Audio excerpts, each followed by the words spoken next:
All right, would you just look at those beautiful shrimp? Wow. I love them so much. Hello, everybody. And in today's project, we're going to do a very rare and unique line of Neos. So they're just a Neo, so they're easy just like all the other cherry shrimp. But these guys are different. So let's take a look. These guys in this tank here are red riding hood shrimp. So essentially what we're dealing with here is a red really without the red on the tail. Every time I deal with these guys, it's so amazing that someone actually lined this trade out. So why we are going to do this tank today. The last week or so I've picked out a couple of blue jelly type of shrimp. That's something these guys will throw, or blue jellies. So we got to go through those. Sometimes they will spit out full realies with the red on the tail, so we'll be looking for those. And sometimes some won't have much color on their head at all, or if any, it'll just be a plain shrimp. And we want to get those. Now, these guys do seem to breed a little bit slower. You'll see on my website, they're out of stock. As soon as I put some up for sale, they're usually gone. So these guys are out of stock right now, but I have been seeing a lot of buried ones in here. So hopefully we start getting some more babies. So let's see just how many shrimp are in this tank. We're going to take out all the moss, straighten up some of the pogo stemming. That's the stem plant in this tank.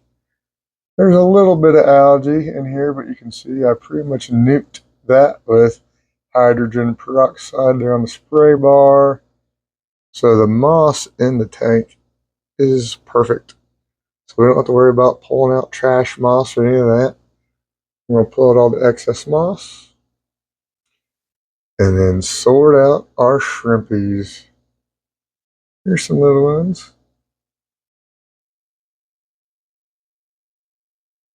Little one. All right, let's get this going. So I'm going to be standing on a ladder for this. This will be fun. All right. Apologize for the glare there, but not much I can do, unfortunately, about that. Daytime, and there's a window right there. So I think I do have a trash bucket here. But I think the first thing I'm going to do is pick this algae off here at the top. All right, let's see what we got underneath here. This is a pleasure without any algae in here. How many shrimpies are we going to find?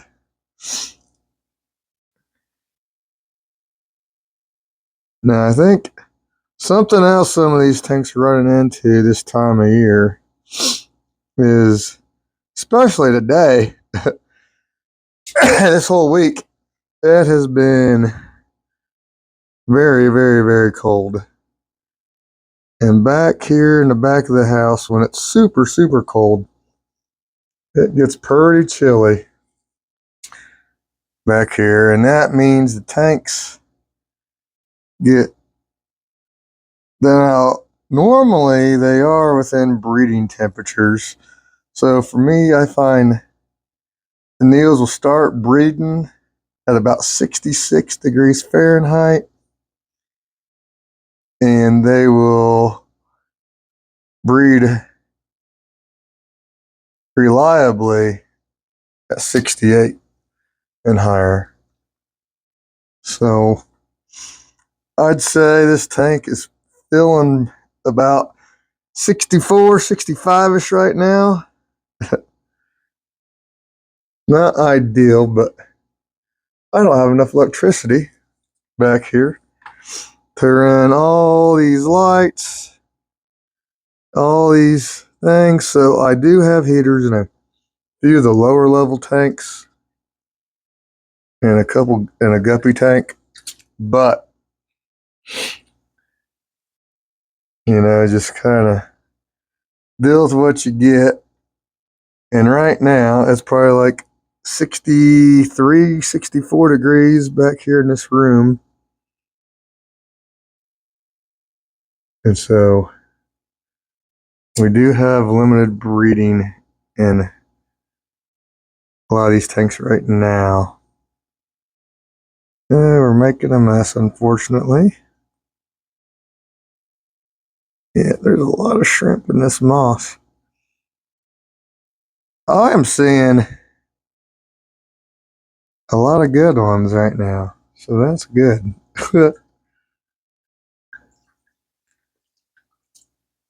I just wish there was a few more shrimp in here, though. There really is not a ton. I see a lot of buried ones. I may have actually sold a few too many. Yeah, there's a lot intertwined in here in this moss.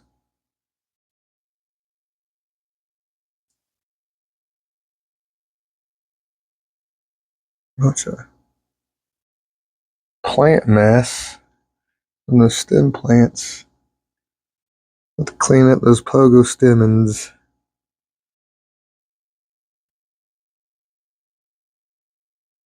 Come on, guys, get off the moss. You guys just want to hang on. Come on, guys. Yeah, I'm seeing quite a few. Another thing with these guys I really like is they have a bit of a blueness to them. And I like that. They're like the route of making red realies with blue jellies. However, they kept crossing them back, and you get a bit of a blue tinge to them, which I like a lot. But that means, like I said earlier, you get some blue jelly coal types. There's a lot of moss in this tank. Wow. Now this tank actually is a tank. I got this Higer light for free for reviewing it, and it's not a very strong light. It's not, but the color on it is pretty good. It's better than the shop lights I use in most of my tanks, but it is way less bright than my shop lights. So that's good and bad. The moss in here gets kind of long and stringy, where in the brighter light it grows more compact.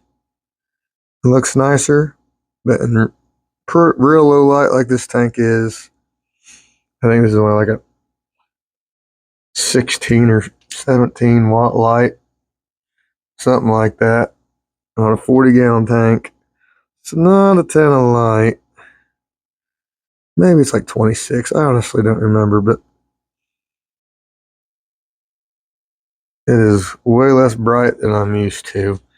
So you get less algae problems, but your plant limited on plants, and the plants that do grow are kind of not ideal, but it's good for I'm not in here having to deal with overgrown plants all the time. Yeah, there's some pretty good shrimp in here. I mean, all the shrimp I've seen so far look really good. Now I got this moss up here. There's a lot of shrimp up here on the spray bar moss. This pogostemon is a mess, though.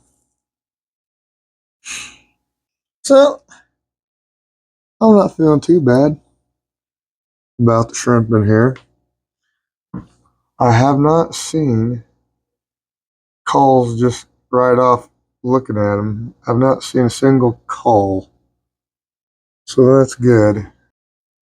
So it's a mess after stirring everything up, tearing all that moss out, but sure are pretty. There's kind of a crappy blue jelly looking one with weird red on its head. Bird girl. Over here. Really, they look pretty good. You guys have turned into some of my favorites. Just for their uniqueness. It's still like I said, wow, I can't believe someone lined these out. So I may have oversold them a bit too much.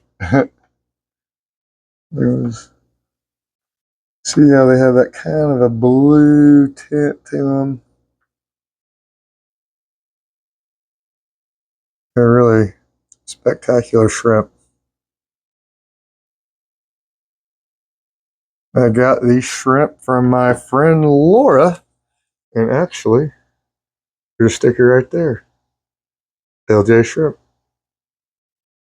All right. Now we got to deal with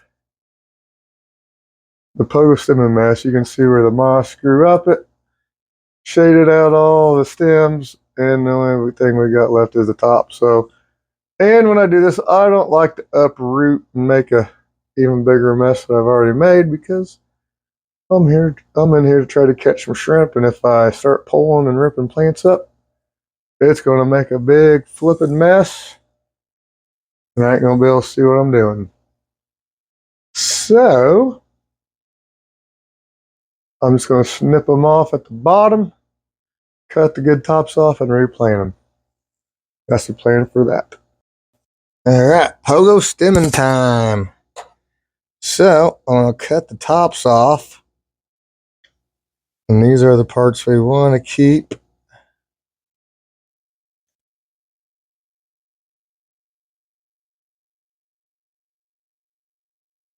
So you guys can see this.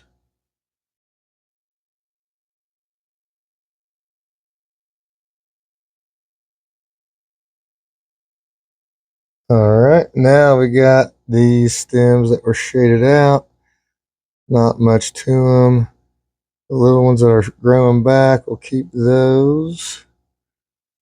Here's one. Here's a stem. I think. There's one. Okay. So I'm going to collect all the ones we kept. Oh, I see another one right. Stem that we got to cut right there. And again, by not ripping up the roots, we are saving ourselves a mess. We'll pick these stems out, and we'll plant the tops back in.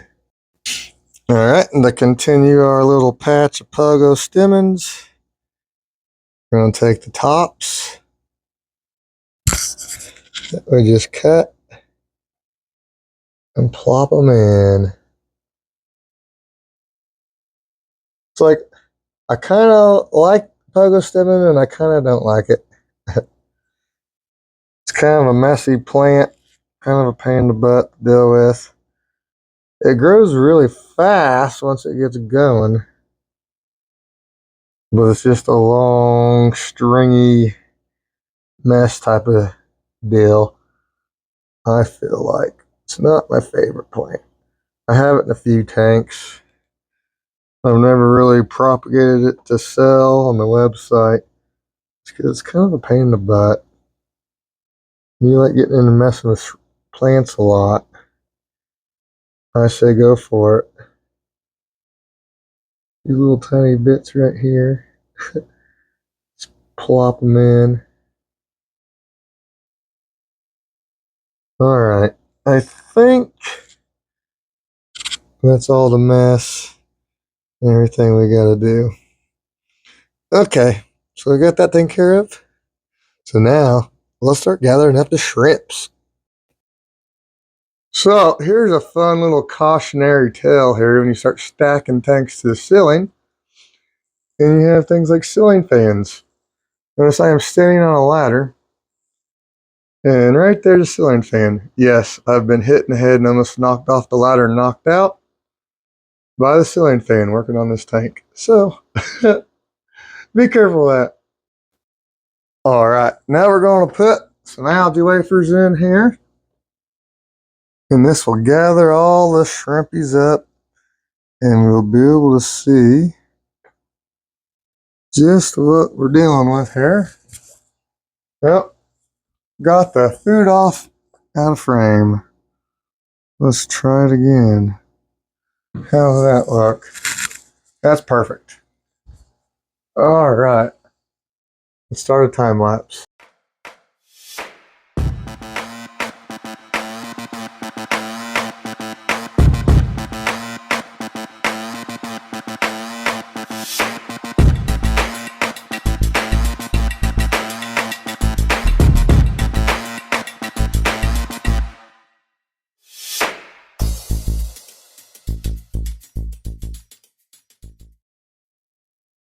All right, would you just look at those beautiful shrimp? Wow. I love them so much. All right, we got them gathered up by scooping them up. There's not, like I said, not as many as I'd like, but there's quite a few. They're not all gathered up when you tear up a tank like this. You get all the goodies spread out all over the tank. So they're not all rushing right for the food right away. There's a bunch up here on the filter. Look at how good those guys look. Man. Yeah, they're even all the way back here. I was looking at all these shrimp back here, trying to get them all. The ones we don't want in here.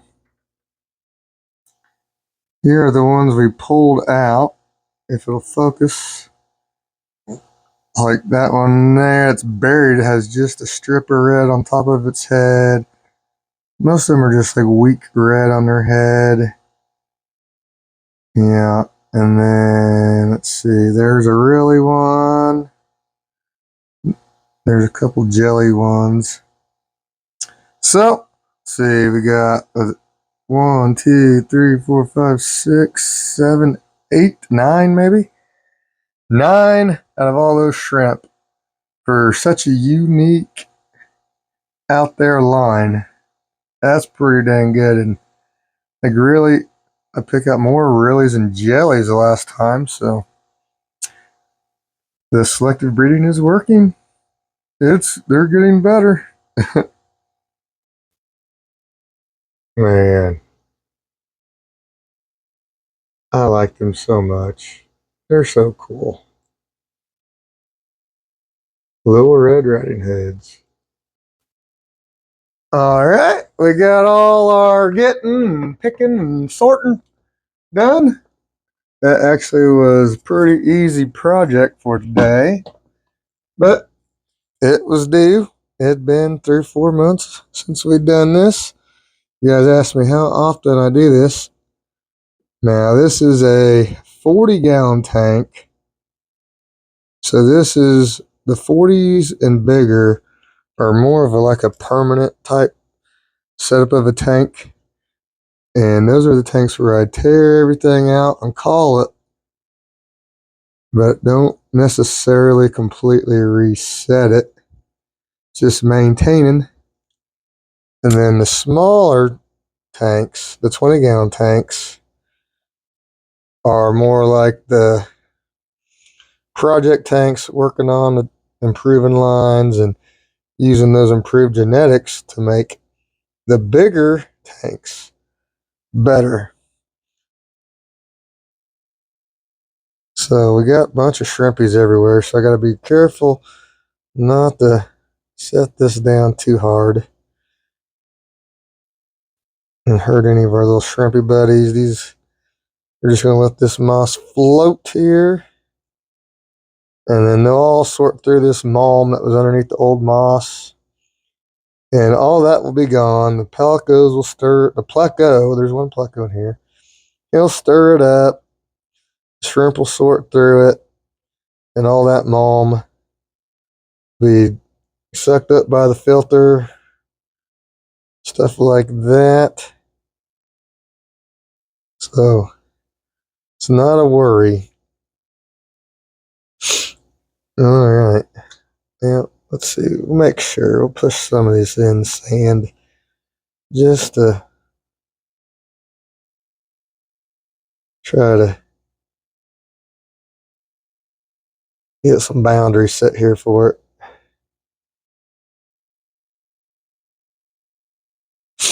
All right. We'll call that good.